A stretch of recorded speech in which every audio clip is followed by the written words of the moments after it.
Hey, what's going on, good people of YouTube? This is Noob Mechanic. Recently, the heater in the 69 stopped working, so I had to pull out that heater core. And when I flushed it out, I noticed that there was a ton of rust and debris in there, and that's pretty much what was clogging it. I got it all installed. It works just fine now, but I needed to come up with some way of keeping the rust and the debris out of this thing, like in the future. So that's what this video is going to cover.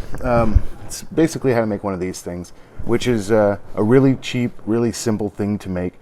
But the train of thought is that it's a lot easier to unscrew this and clean this out if there's ever any debris, as opposed to having to yank the heater core again. So that's what the video is. Now, before we begin, I do want to apologize. I don't know what was going on with my camera when I filmed it, but the quality is really low.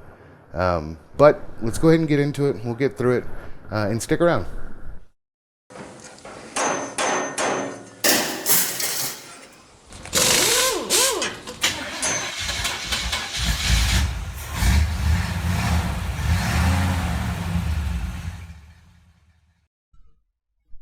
As far as tools and materials, this is all you're going to need. This is a repair kit for like a garden hose.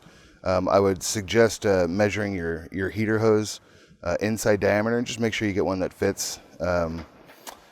This right here, which is a filter for like a washing machine or a hot water heater, and it just so happens to fit pretty perfectly inside this hose right here. You'll need something to cut your hose.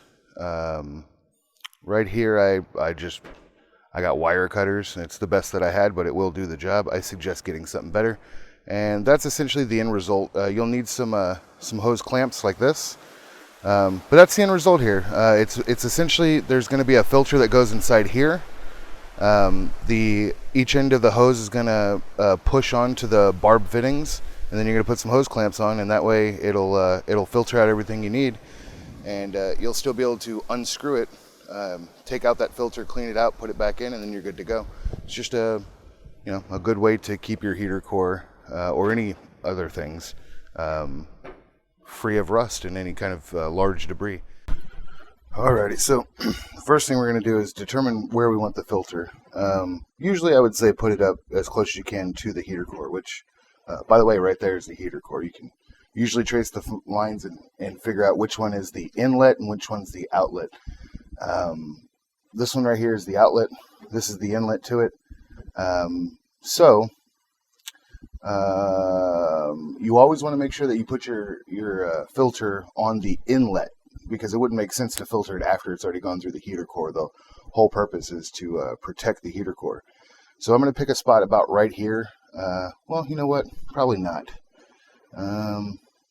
You want to factor in that it might leak, or something might happen to it. So you don't want to put it over here by your electronics and your alternator and stuff like that.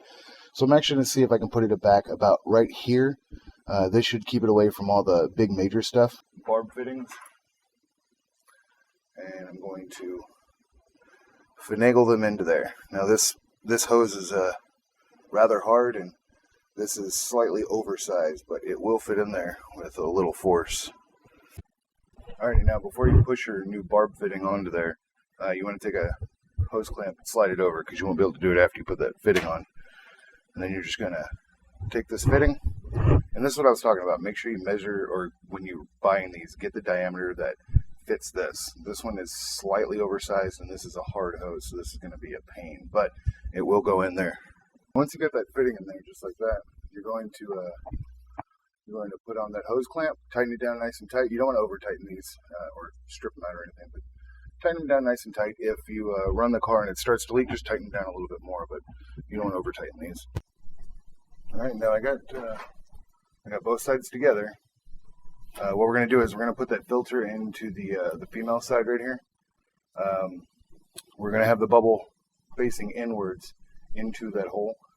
That's where everything is going to collect.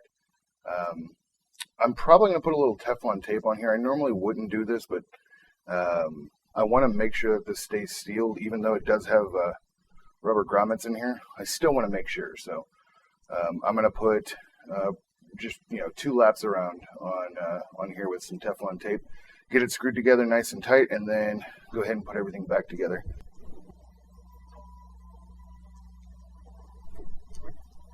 we go. Nice and seated. I'm going to go ahead and put everything back together. Make sure to put some Teflon tape onto here.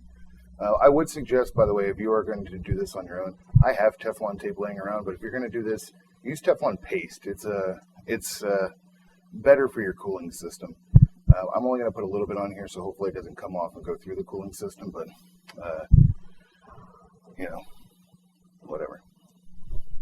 All right, we're all done. You can see I got the filter in right there, and if I ever need to take it off, I can just unscrew that and clean out the filter, put it back in, and I'm good to go.